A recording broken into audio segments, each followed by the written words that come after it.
Following Russia's invasion of Ukraine last year, the Ukrainian Air Force has suffered the loss of at least 60 fighter jets. A leaked Pentagon document recently revealed that this figure accounts for roughly 40% of their pre-war fleet, leaving Kyiv with approximately 80 active aircraft.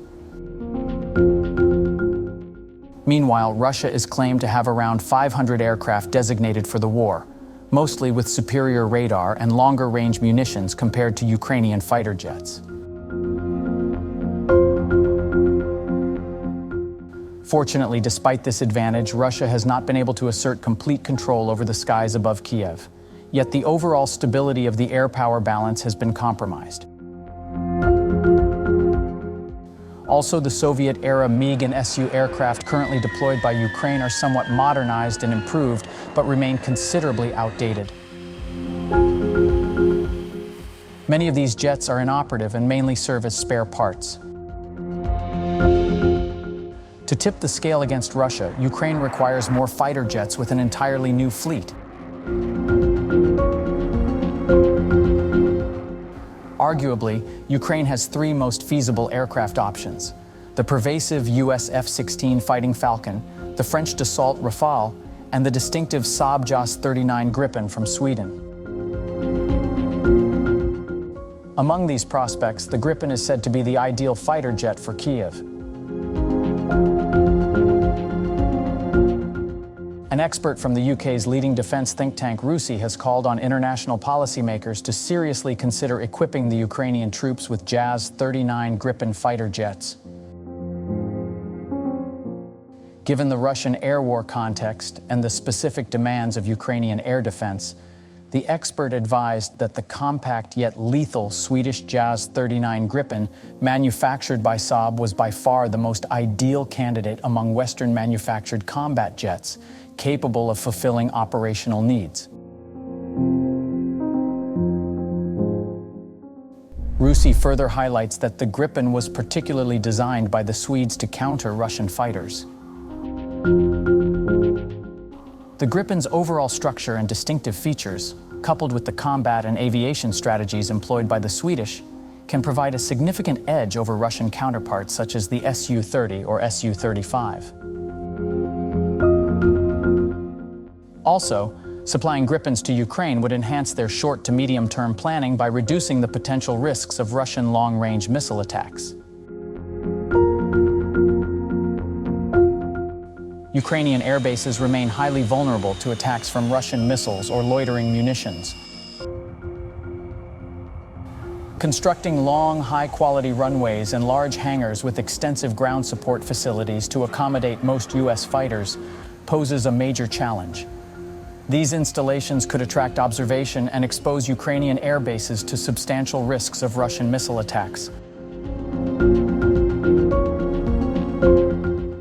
Consequently, in the short to medium term, any Western fighter aircraft delivered to Ukraine must have the capability for dispersed operations. This involves employing mobile maintenance crews and small support teams and being able to operate from relatively hardened runways in order to evade Russian long-range strikes and prevent neutralization. The Swedish JAS 39 Gripen is ideally suited to these operational requirements in many ways. First, the vehicle can be easily refueled, rearmed, and undergo basic maintenance tasks with the assistance of only 6 ground crew members and 2 vehicles. These operations can be accomplished even in cold weather conditions on small air bases or highways. Remarkably, only one member of the crew requires extensive training and maintenance, while the others can consist of conscripts or regular troops. This Swedish fighter's quick and straightforward on-site servicing on the battlefield eliminates the need for a dedicated depot. The motor, for instance, can be effortlessly detached from the housing for individual servicing. Also, the aircraft's panel and loading hatch are strategically located at a single point, facilitating swift maintenance procedures. Fighter maintenance areas are readily accessible through user-friendly push-button locks, and the hydraulic lines and gearbox can be conveniently separated just with the assistance of winches.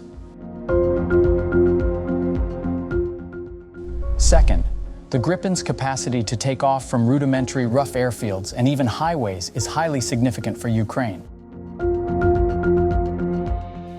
The Gripen can land on a runway as short as 9 feet and take off from a runway only 6 feet long. The track width requirement is also quite modest, needing to be within 53 feet. This feature allows Kyiv to deploy the aircraft on agricultural airfields, making it difficult for Russian intelligence to track their movements. The Gripen's ability to hide in forests and take off from highways amplifies Ukraine's advantage, allowing them to swiftly relocate the aircraft to trick their opponents.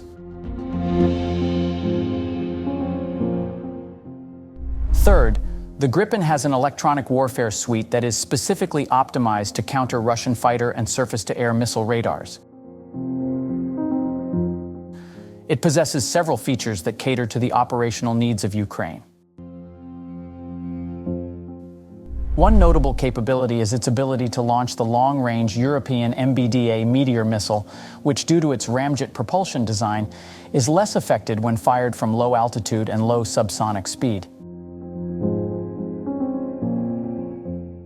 This is particularly crucial in countering the dominance displayed by Moscow Su-35S and MiG-31BM fighters, which operate from high altitudes and have proven highly effective and lethal against Ukrainian aircraft.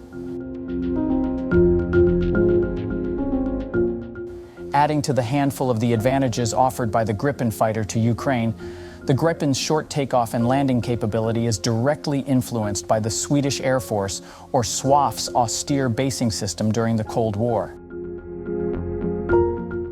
The system, also known as the JAS-90 program, is seamlessly integrated into the functionality of the Gripen fighter jet.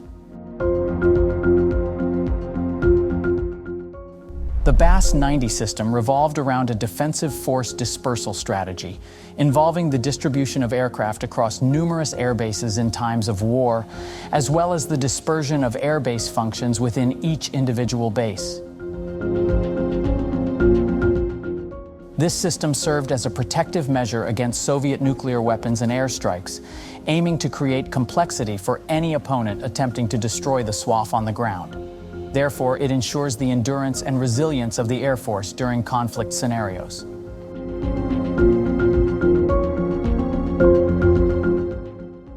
Following the end of the Cold War, the JAS-90 project experienced a slowdown and was brought to a halt by the mid-1990s. The system was entirely scrapped in the 2000s, and many of the wartime air bases underwent demilitarization and were sold to civilian owners. However, the international developments of the 2010s, particularly concerning Russia and the Russia-Ukraine conflict, have sparked renewed interest in reclaiming former air bases and their capabilities. Lately, Stockholm has declined to send JAS-39 Gripen jets to Ukraine, citing limited stock and prioritizing its own defense requirements. However, there are reports suggesting that they are open to permitting Ukrainian pilots to undergo training on their JAS-39 Gripen fighter jets. This training initiative is part of a familiarization program aimed at enhancing Ukraine's capabilities with the aircraft. Will this development create opportunities for Ukraine to alter the dynamics in aerial warfare against Russia? Share your thoughts in the comment section below.